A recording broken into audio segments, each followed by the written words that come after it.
Good evening. I want to thank Yes For Natick and Susan for giving us the opportunity to be here and to have this conversation. Um, and I also want to thank Catherine and Bruce for being here and for their willingness to serve our community. For those who don't know me, my name is Cody Jacobs. I live in West Natick with my wife, Kristen, and my kids, Evan and Ailey. Evan is a first grader at Brown School, and Ailey will be joining her there next year. I'm also a lecturer at BU Law School, a town meeting member, and a community activist. I'm running for select board because I want Natick to be a progressive leader on the most important issues of our time. We can lead on economic justice by focusing on affordability and creating a fairer tax system. We can lead on social justice by reforming our government to better serve all of Natick, protecting and empowering our neighbors, and confronting racism without apology. And we can continue to lead on climate change by prioritizing climate in our decisions about energy sources, building projects, and vehicle purchases. Since launching this campaign, I've knocked on over 800 doors all across Natick, and I've had a lot of great conversations with people.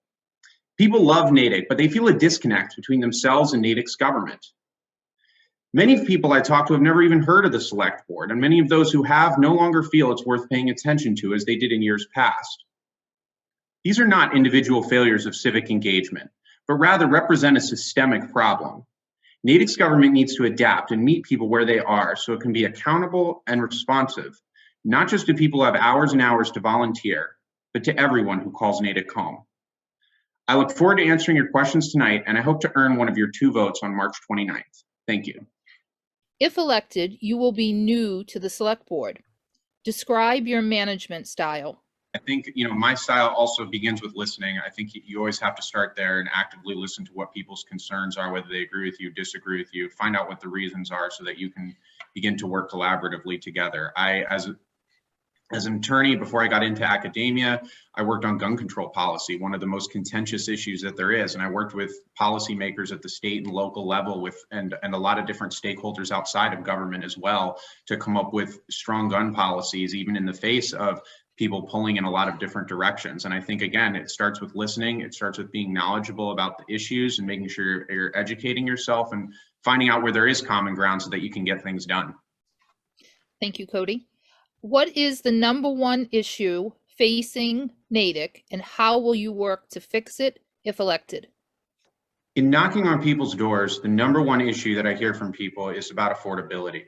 I hear from people who have lived here for decades, who don't mind paying taxes and supporting our schools even after they've long been out of school, but don't know if they can afford it if we go to another override.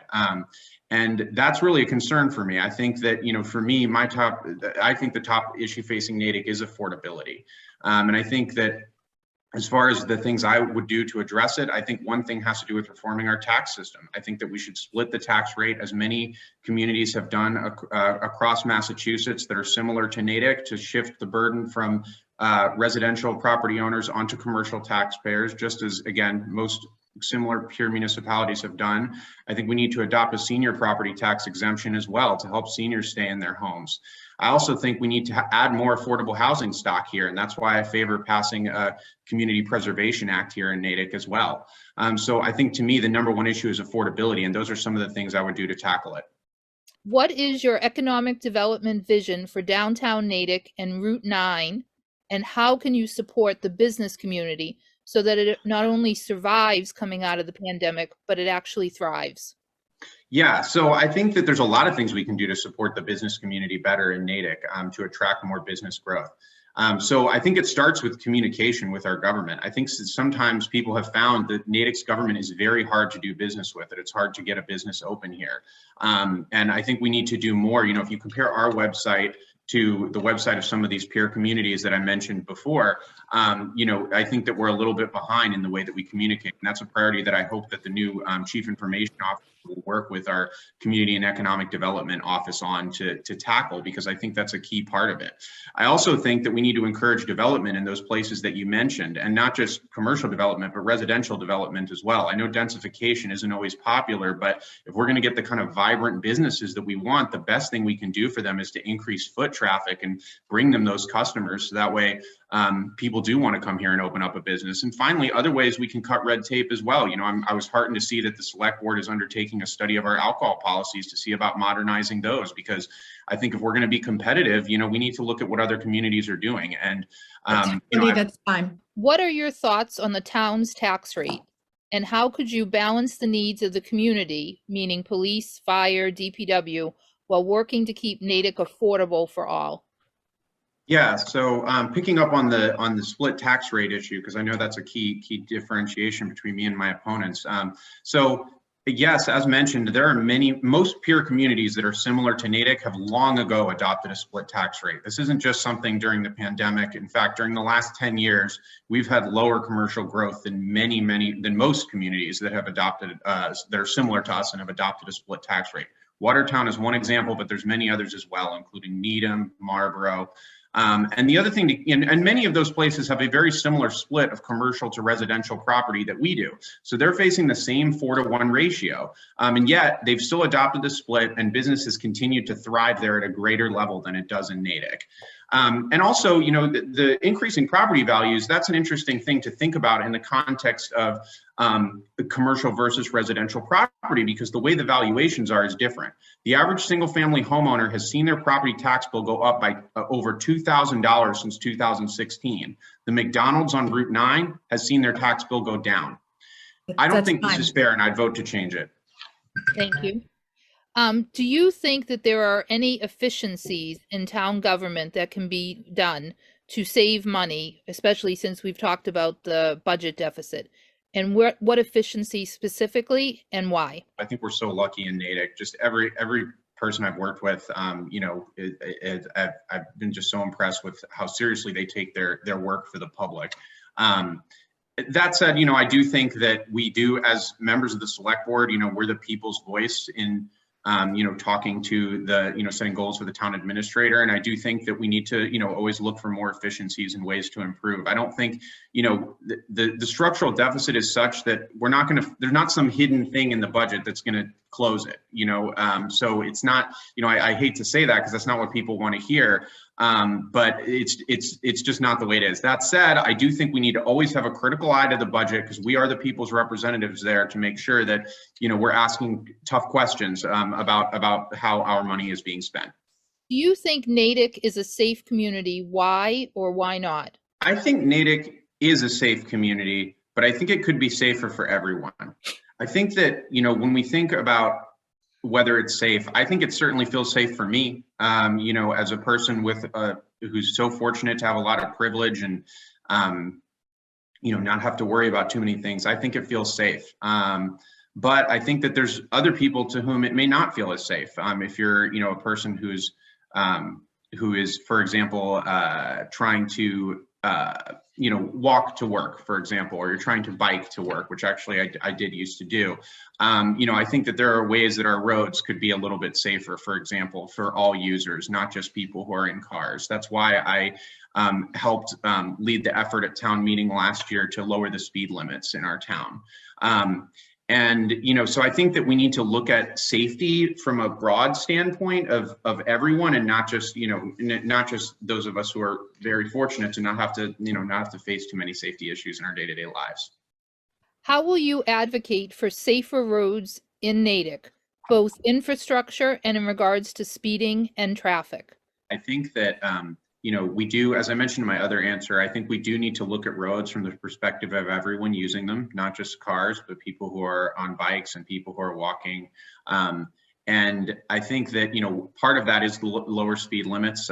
We passed this legislation at town meeting that allows us to lower our default speed limit. And I think that I'd like to see the select board take action on that, so that the speed limits actually do go down. But that's, of course, only the first step. As Bruce mentioned, that we can do some enforcement, but the traffic officer and cannot be everywhere at once. So I think a lot of it is going to come down to public education and helping people understand the reasons for the lowering speed limit, and also street improvements that help, because the street geometry is a lot of what drives people's speed. So I think we need to work on all of those issues to make our streets safe. Thank you. During the pandemic, mental health became an issue that rose to the forefront. What can be done at a local level through the select board to help people dealing with mental health? Yeah, this really resonates with me. You know, when the pandemic first hit, my kids were 5 and 2, and their daycare, like many other things, was closed for 111 days. I remember the exact amount of days it closed. In fact, during that time, I made several orders to Catherine's bottle shop to help me through those days. So I really, you know, it's been so hard on so many people, and I think we really need to be compassionate and, you know, about everyone. I mean, about our kids in the schools. We heard a lot of discussion about that in the last hour, and also about adults, and just everyone has been so hit hard. And a lot of seniors I talked to have lost such a sense of community because of the loss of in-person events at the senior center, and bringing them back. Like, I think that's really important too. So, you know, all those things I think are things I would look to focus on as a member of the select board. The select board is responsible for setting fiscal guidelines for the annual operating budget. What department do you think is underfunded that you would advocate for, and why? The fire department, for the reasons which I won't repeat, that Bruce was getting into, that, you know, I think that they need support critically. I also think DPW, especially at the director level, I think, you know, Jeremy Marcet does a wonderful job as our DPW director, but he has way too much to do. And I was glad, actually, I think in the last budget that, or in the current budget proposal, that they are funding a deputy position, which I think is a good step in the right direction. But the other department I would say, which I know it's hard to say this because it's such a big percentage of our budget, is our schools. And I don't think our schools are underfunded per se, but I do think there are areas of our schools, such as our teachers, where we do want to try to increase their compensation, you know, because it's behind our peer communities. And, you know, if we want to retain good teachers, like we've talked about. So, you know, I mean, again, I understand it's a huge percentage of our budget already, but I still think that it's something that's worth investing in for our community. Do you think Natick is a welcoming community, and why? I don't think it's as welcoming as it could be. I think I think everyone wants us to be welcoming, and I think we've made a lot of progress in recent years, but I think there's a lot more to do on diversity, equity, and inclusion in Natick. And, you know, the Diversity and Equity Task Force came out with some great recommendations. There's also the REMAP Task Force recommendations that the select board will be talking about tomorrow night. And I think adopting those is a great first step. You know, impaneling a permanent DEI committee, hiring a chief diversity officer. I think these are all necessary things that we need to do, but we can also center equity in everything we do. Like when we're thinking about a conversation about government reform, for example, I would like to ask questions about, you know, whether a system of government that's built on volunteers can ever truly be equitable. And I think there's other areas as well that we can really improve on equity. I've got a lot of ideas of how we can lead in that area on my website, codyfornatick.com, but it's a little too much to get into in 1 minute. Now we'll have 1 minute for a final closing statement. Thank you. Well, I also want to thank you, Susan, and Yes For Natick in general for hosting this event and giving us this opportunity. I also want to thank Bruce and Catherine for stepping up and for the great conversation that we've had tonight. As we've all heard tonight, Natick is a wonderful place. And as we've also heard tonight, we need change. We need to change to make Natick an affordable place to live, where we don't push people out of their homes who have been here for decades. We need change to make Natick an inclusive place where everyone is welcome. And we need to change to reach a completely carbon neutral future that protects our community and our planet. I'm asking for one of your 2 votes on March 29th so that we can make that change a reality. Thank you.